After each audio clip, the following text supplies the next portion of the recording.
বন্ধুরা, আশা করি তোমরা সবাই ভালো আছো।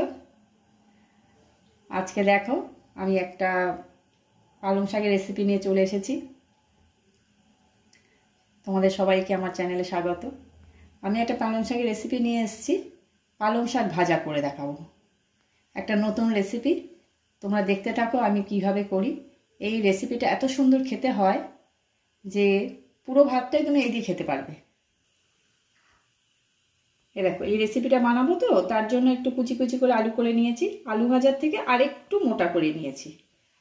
আর একটু বেগুন ছোট ছোট করে বেগুন কুটে নিয়েছি। আর একটু বড়ি ভাজা দেব, একটু নারকেল কুড়িয়ে নিয়েছি। আর দুটো শুকনো লঙ্কা আমি ফোড়ন দেব। এই দিয়ে আমার পালং শাক ভাজাটা তৈরি হবে। তা প্রথমে পালংটাকে আমি একটু ভাপিয়ে নেব। তার জন্য প্রথমে আমি একটু জল দিয়ে দেবো, দিয়ে পালং শাকটা ভাপিয়ে নেব। খুব ছোটো ছোটো করে কুচিয়েছি পালং শাকটা, ছোটো ছোটো করে কুচাতে হবে। ভাপিয়ে নিয়ে জলটা ফেলে দেবো, দিয়ে আমি তারপরে ভাজাটা শুরু করব। তোমরা প্রথম থেকে শেষ পর্যন্ত দেখতে থাকো। এই রেসিপিটা খুব ভালো লাগে, খেতে এত ভালো লাগে না। বেশিক্ষণ ভাপাবো না, একটুখানি 5 মিনিট মতো রাখবো, রেখে তুলে দেবো। পালং শাক আমি সিদ্ধ করে নিয়েছি।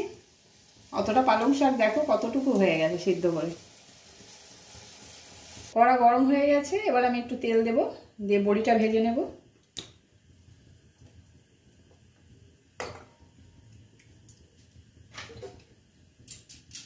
যে বড়িগুলো দিয়ে দিচ্ছি, বড়িগুলো একটু ভেজে নিচ্ছি। একটু লাল লাল করে ভেজে নেব।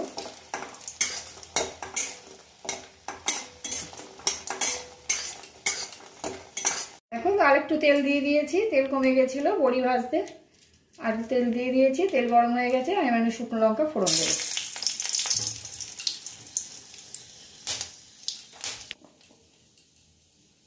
এবার আলুগুলো দিয়ে দিচ্ছি প্রথমে।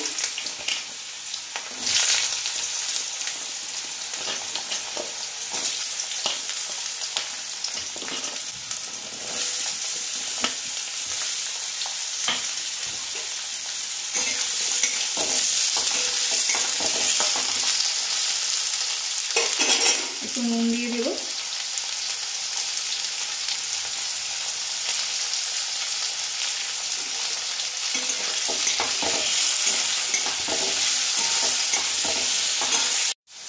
দেখো আলুটা একটু সেদ্ধ হয়ে এসেছে। এবার আমি বেগুনগুলো দিয়ে দেবো।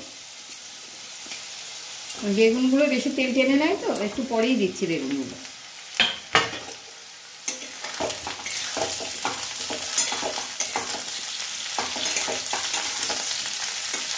এবার আলু আর বেগুন একসাথে ভালো করে ভেজে নেব। একটু হলুদ দিয়ে দেবো।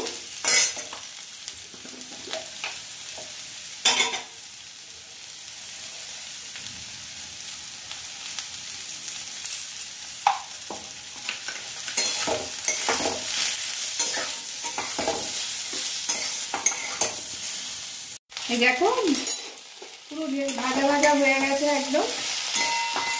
আলু বেগুন পুরো ভাজা ভাজা হয়ে গেছে। এবার আমি একটু চিনি দেবো।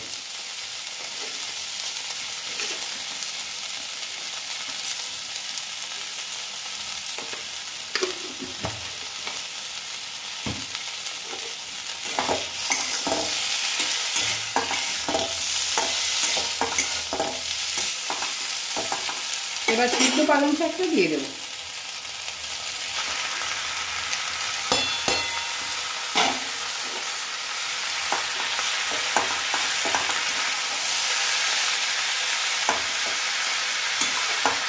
এই রান্নাটা না আমার মায়ের কাছে শেখা। এত সুন্দর খেতে লাগে, মানে পুরো ভাতটাই এই দিয়ে খাওয়া যায়, এত সুন্দর লাগে। ঠিক আমি যেভাবে করছি এইভাবে করবে। আর একটু ভাজা ভাজা হবে, তারপর বড়ি ভাজা নারকেল কোড়া দিয়ে তারপর নামাবো।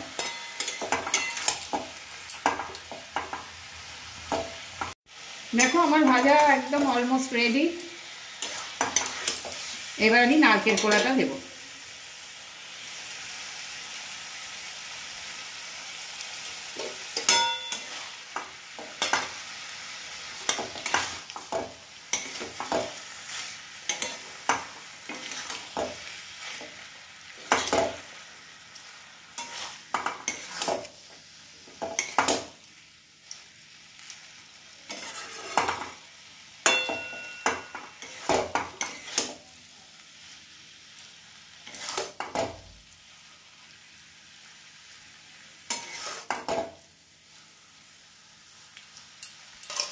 এবার আমি বড়ি ভাজাটা দিচ্ছি, গুঁড়ো করে নিয়েছি একটু।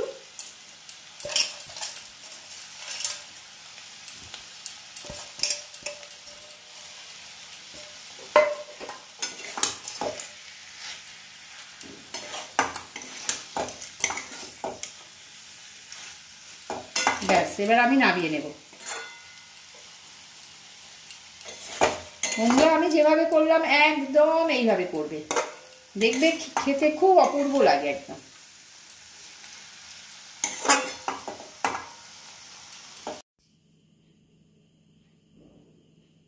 আমার শাক ভাজা তোমাদের কেমন লাগলো বলবে, লাইক শেয়ার কমেন্ট করবে অতি অবশ্যই, আর সাবস্ক্রাইব করে পাশে থাকবে। আর এই রান্নাটা অতি অবশ্যই ট্রাই করবে, করে খেয়ে দেখবে কেমন লাগে। তাহলে আজকের মতো আসছি বন্ধুরা, টাটা।